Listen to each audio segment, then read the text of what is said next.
ब्रह्मा जी की पत्नी कौन है? ब्रह्मा जी की पत्नी है ब्रह्माणी।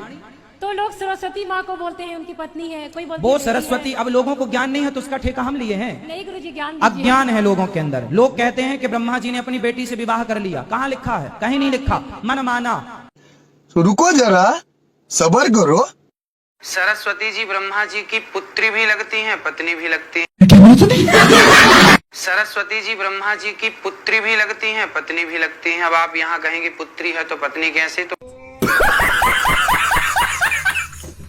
और अभी तो रुको, क्लाइमैक्स अभी बाकी है।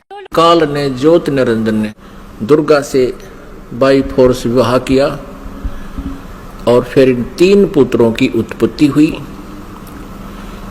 रजगुण युक्त ब्रह्मा जी, सतगुण युक्त विष्णु जी, तमगुण युक्त शिव जी।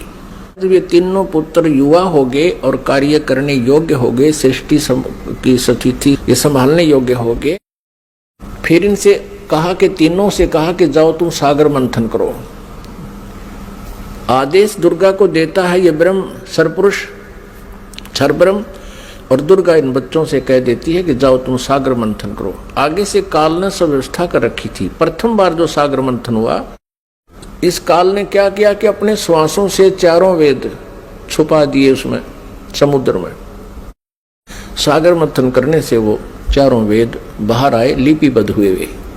तो इस प्रकार वो 4 वेद अपने आप बहुत सुंदर कमल के फूलों पर रखे हुए आए।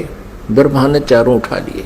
फिर इन तीनों पुत्रों का दुर्गा ने विवाह करना चाहा।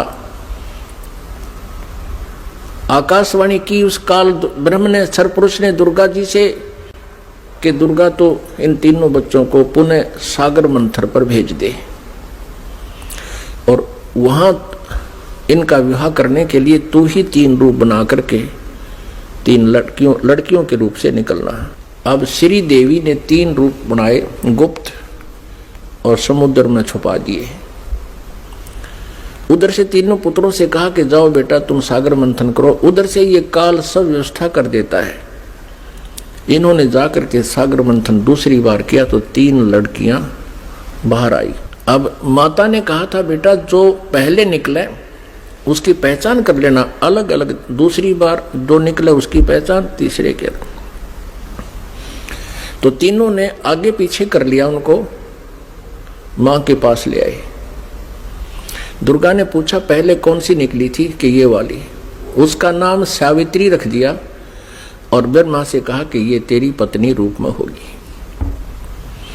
दूसरी को कहा तेरा नाम लक्ष्मी होगा और विष्णु जी से उसका विवाह कर दिया।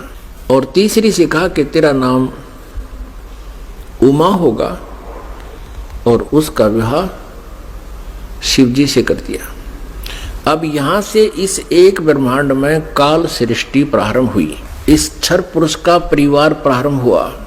इससे सुर और असुर उत्पन्न हुए। और पुण्यात्मा जो पुराणों में हम सागर मंथन सुनते हैं कि 14 रत्न निकले, भगवान शिव ने विष को ग्रहण किया, वो तो बहुत बाद की बातें हैं। तो पहले ये इस प्रकार सागर मंथन हुए थे। वो इन वेदों में, इन पुराणों में नहीं है, वो सूक्ष्म वेद में है, 5वें वेद में। क्या बात है सर, क्या बात है सर, क्या बात, ये बात है।